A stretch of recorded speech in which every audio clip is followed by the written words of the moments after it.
Welcome back to Watch the Bookerman and to episode number 113 of Paul Heyman's TNA, and we opened the show with the man in charge coming down to the ring for his huge announcement, and it gets a fittingly huge rating with a 98. Really happy with that to start the show. Heyman has a few things to address, but as they each lead into the next, he's going to reveal them one by one. As confirmed last week, Bryan Danielson will challenge AJ Styles for the TNA World Heavyweight Championship at Turning Point. That was thanks to Desmond Wolfe pinning Samoa Joe in last week's main event. As a result of that performance, Desmond Wolfe will get a title shot of his own as he challenges CM Punk for the ROH World Championship at that same pay-per-view. Out of Turning Point, two men will carry world titles into the final pay-per-view of the year, Final Resolution, a show he dubs the Final Battle. That's because at that show, those two champions will face off in the last showdown between Ring of Honor and TNA.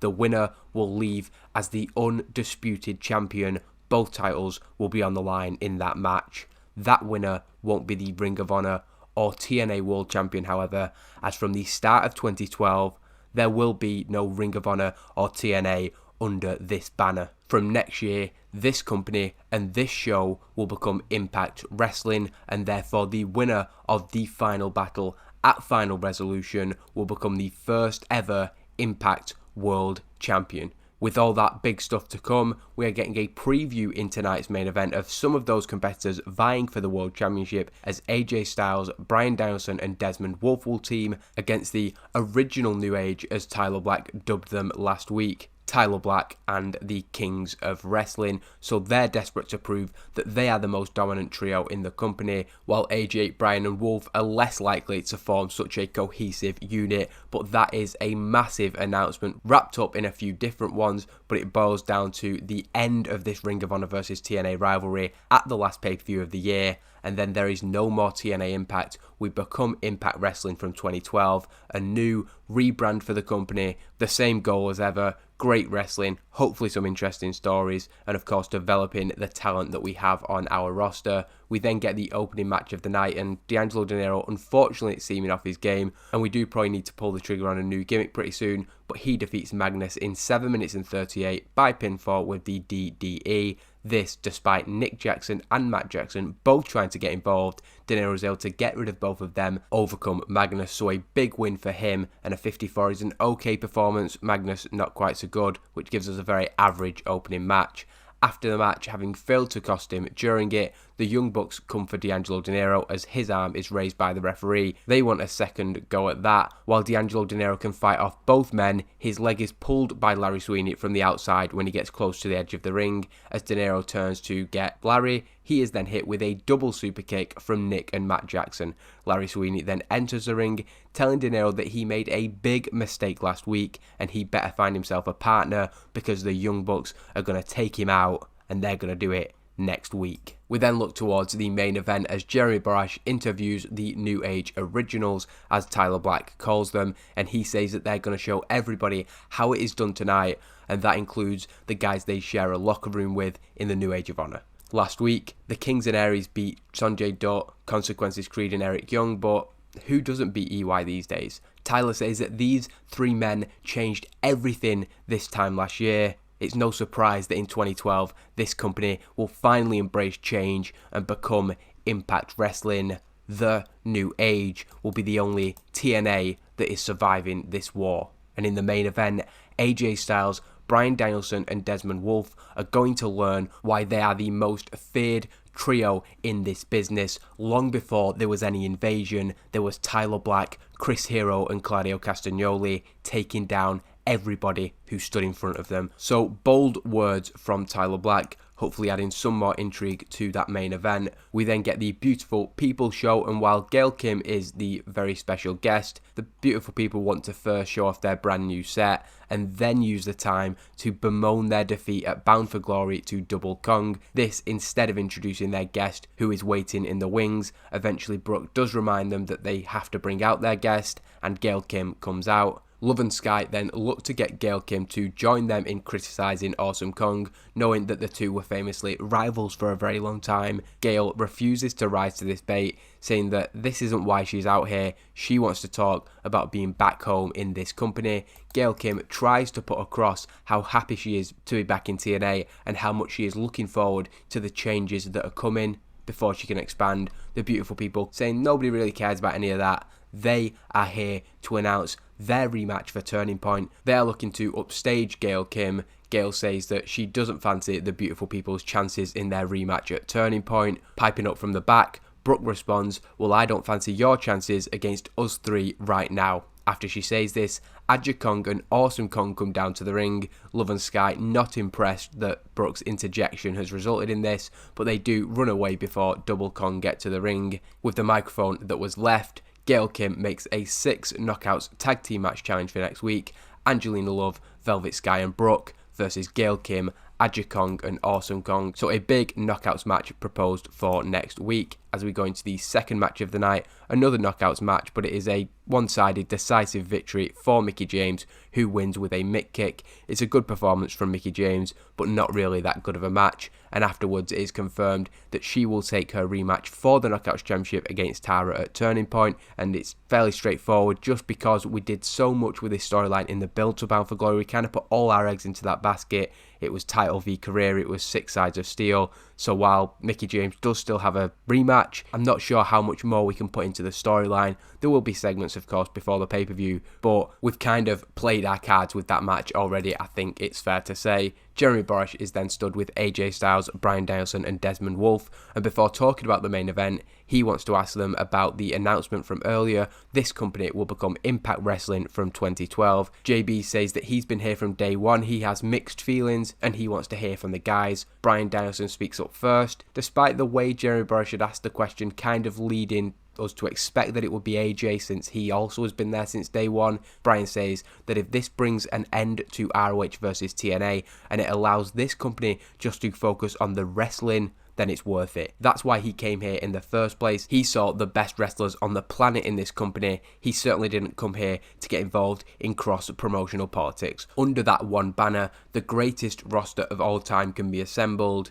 and he can become the first Impact World Champion. AJ Styles doesn't like this answer, telling Bryan that that's easy for him to say. He wasn't part of building this place from the ground up, only for somebody like Paul Heyman to come in and change everything. Like Heyman, Bryan doesn't get what TNA means to him and the fans. AJ's getting pretty heated here, but before things can escalate, Desmond Wolfe comes between the two. He calls time on the interview. He wants to get the two men back on the same page before tonight's main event. If Bryan and AJ are at each other's throats, they're not going to stand a chance against the cohesive New Age. We then get the final match of the first hour. It's a good match. It gets a 70 rating, and El Generico picks up a victory over Paul London, with London being more over than him and getting the better in-ring performances. I think a win for El Generico should help him. It is only a quick roll-up, and there's a reason for that in the post-match, but Kevin Steen on commentary throughout the match ensuring that we advance this storyline, and he's just running down El Generico, saying that he has no chance in the Turning Point 3-way. At the announcing desk, Kevin Steen was pretty weak. Find that hard to believe,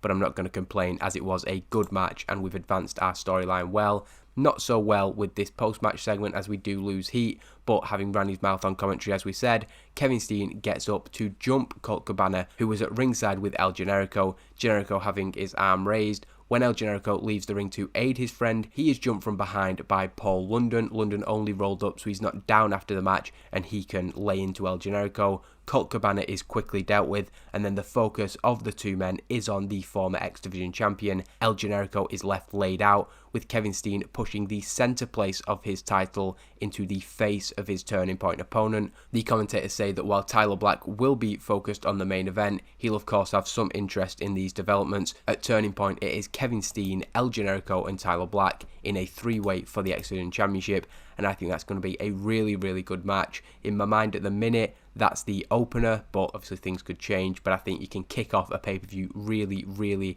strongly by putting those three guys out there.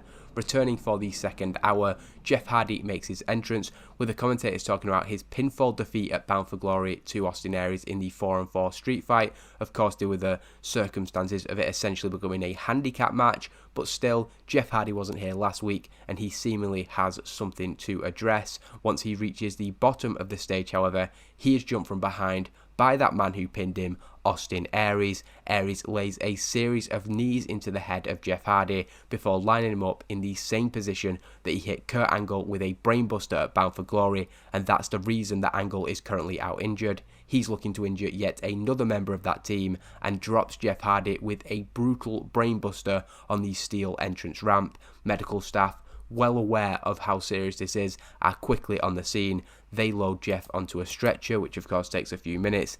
As Jeff is wheeled out of the ringside area, Austin Aries is heckling. He's off script. He doesn't do a good job when going off script, so God knows what comes out of his mouth. But he's telling Jeff nobody wants to hear what he has to say, and he is going to send him the same way as Kurt Angle. Having taken those two members of Team Angle out, the commentators wonder who is next on Austin Aries' hit list. We've not seen Sting since Bound for Glory either, but Desmond Wolfe, who was also on that team, is in tonight's main event. We then get a backstage segment captured earlier today. Gail Kim arriving at the building, being approached by Sara Del Rey, who tells her that the two of them will go one-on-one again at Turning Point. SDR promises not to take Gail lightly this time. Walking in from the side, Daisy Hayes and Mischief approach Sara Del Rey before Gail can respond, and Gail's ready for anything that may follow. Del Rey has been strangely respectful towards her since she returned, but we do know that these three women have a association and basically aren't very trustworthy.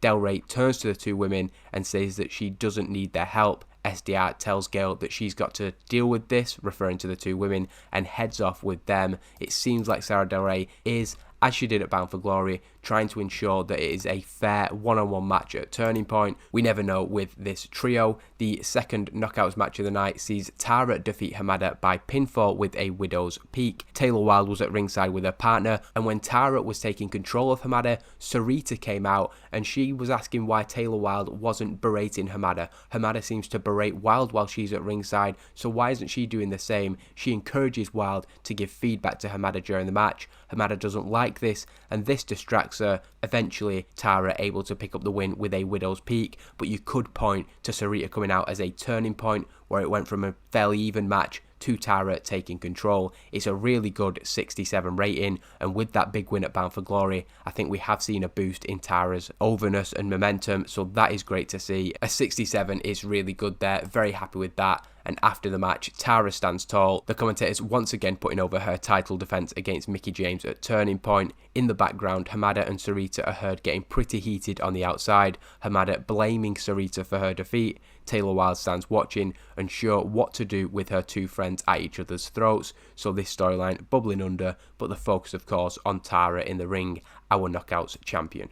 We then get a segment with D'Angelo Dinero, who is speaking with Jeremy Borash, and the questions are about his run since returning. The Pope is feeling good, and the D'Angelo Dinero Express doesn't look like stopping any time soon. He improvises well throughout the segment, so really happy with that. It certainly won't be stopping next week because D'Angelo Dinero accepts the challenge of the Young Bucks, of course. He brings in his partner from the side, Amazing Red, who is joined by his cousin Rosita. Of course, the start of this, D'Angelo Dinero's return was saving Amazing Red's cousin from the monster abyss. Seemingly, Amazing Red owes him one, and the Pope's called in that favour. We do see a moment between Dinero and Rosita, which Amazing Red doesn't appear to notice. There's some kind of romantic interest between those two. We then go into the fifth match of the night, and it is LAX defeating the All Night Express in 5 minutes and 59 when Homicide pins Rhett Titus with a Gringo Killer. Another decent match, and it was all just about getting Homicide and Hernandez over in a fairly short victory. We see actually that Kenny King and Rhett Titus are developing despite being used as basically jobbers. We have seen their presumably popularity and their in-ring performances improve, so that's good to see, and I do finally have something for them coming up that should break them out of this mold of just being the guys who take the loss of the New Age of Honor guys. We have Future Shock for that now. Hernandez joins Homicide back in the ring after the match as LAX stand tall. Homicide doesn't want to stand around and have his arm raised, however, grabbing a microphone and getting straight to the point. Homicide says he doesn't want any back and forth, so he's keeping it simple. LAX want the tag team titles, and they want the American Wolves at Turning Point. Hernandez and Homicide then leave the ring, their point made in the plainest of terms. From the locker room of the New Age, Austin Aries looks to address his attack on Jeff Hardy from earlier. Aries vows to take down each and every member of that TNA team from Bound for Glory. They put their faith in Kurt Angle, and he's going to show them how misplaced that was. He sends a warning directly to Desmond Wolfe. He's got an eye on him in the main event. Halting his preparation for that match, Tyler Black walks in and confronts Austin Aries, who rolls his eyes. What's Tyler's problem now? Black tells Aries to stay away from the main event tonight. He and the Kings have it covered. He doesn't need Aries coming out. Aries laughs, but Black adds, "I'm warning you," before walking off. So he is very serious, and these post-Bound for Glory tensions between these two men continuing as Aries looks to carry on with his promo. Kenny King and Rhett Titus return to the locker room, and they too are in a heated debate, clearly not happy with yet another defeat. Aries kind of gives up at this point. There's far too much going on in the New Age of Honor locker room, and he just says that everybody's going to have to wait and see what he does next. But of course, the spectre of Austin Aries looming over the main event, which we go into. It's an exceptional match. 81 is good, deserve better announcing, but overall I'm happy with that, especially when you look at some of the individual performances.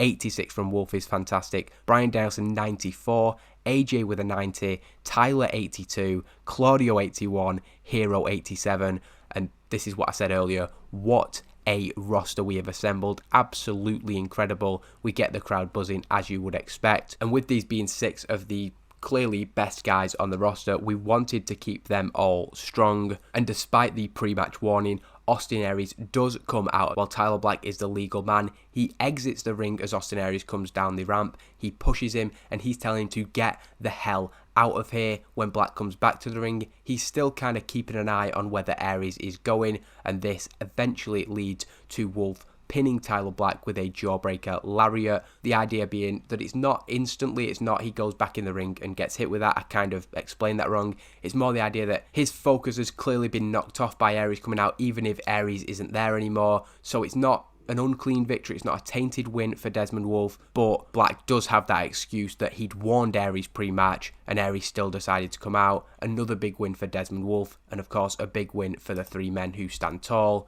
So the text on screen here isn't quite accurate, as I changed my mind as to what happened during that match. CM Punk didn't end up coming out, but had already written this segment. As AJ Styles, Bryan Danielson and Desmond Wolfe stand tall together in the ring, CM Punk comes out and he's kind of just watching the 3 men before he takes a microphone and sits down. AJ, Bryan and Wolfe all ready to hear what he has to say. CM Punk says that final resolution is coming, and he still isn't 100% sure what he thinks of Heyman's announcement tonight.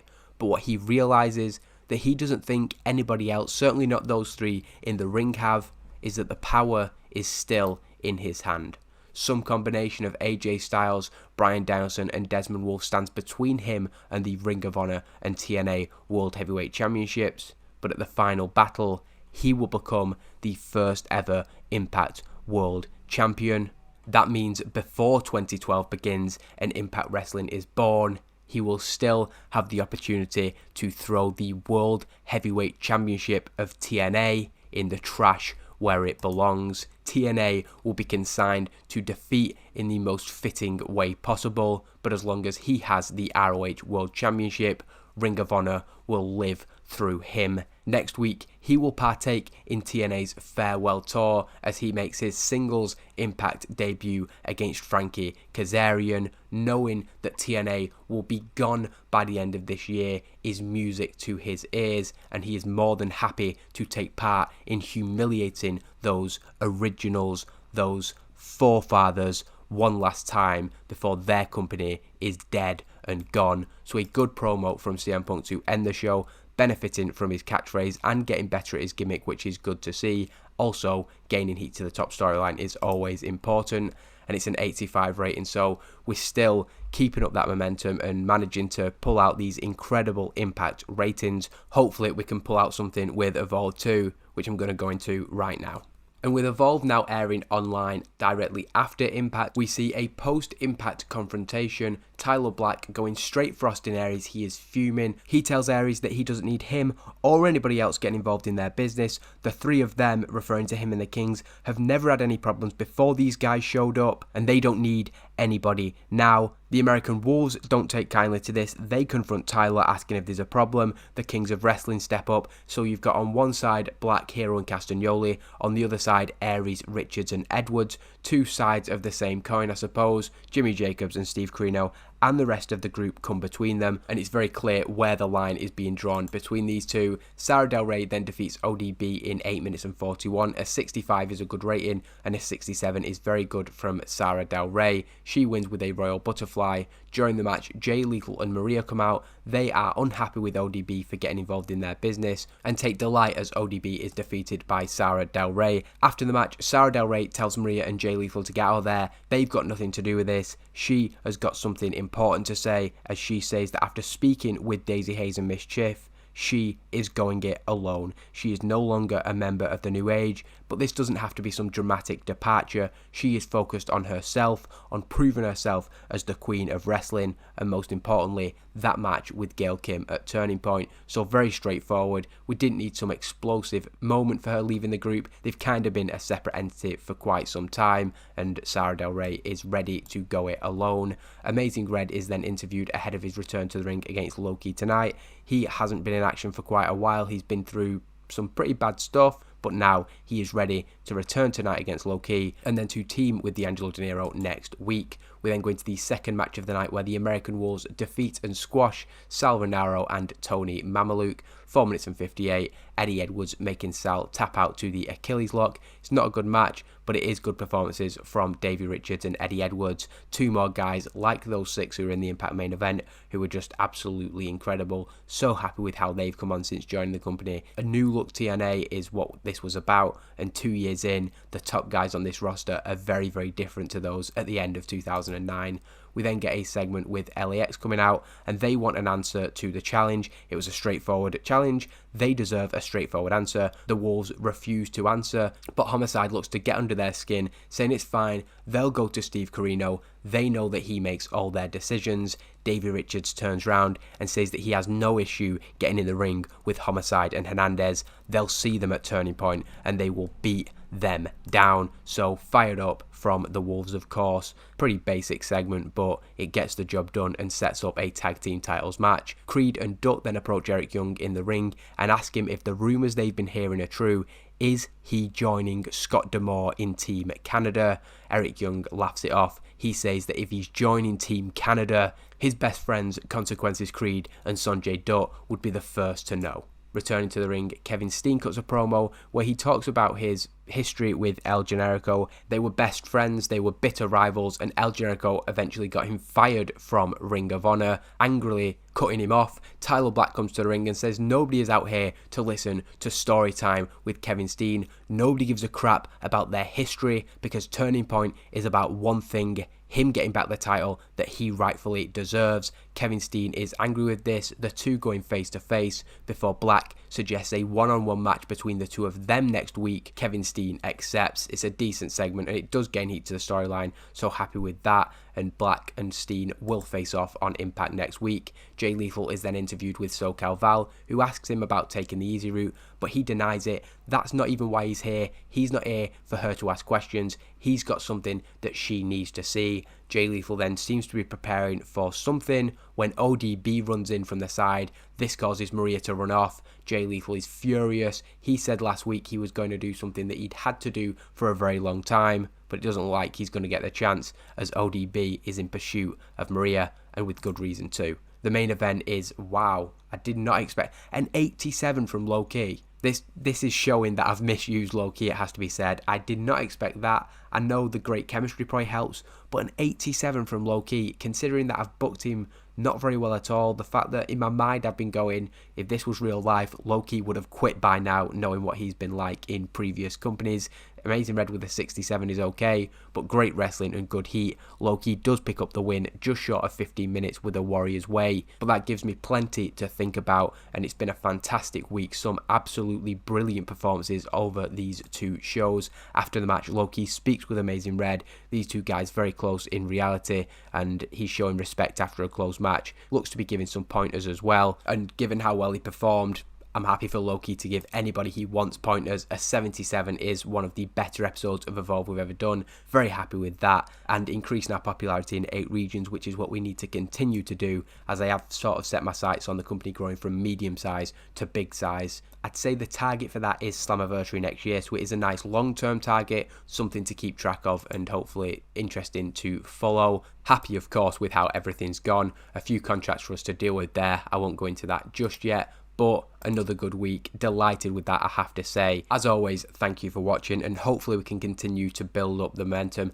I feel like this is the best period we've ever had in the company in terms of those ratings, and I want to keep that going, which means that I'm trying to make sure that every show is as good as possible. Hopefully that's coming across well, but as I say, thank you for watching, and I'll see you next time.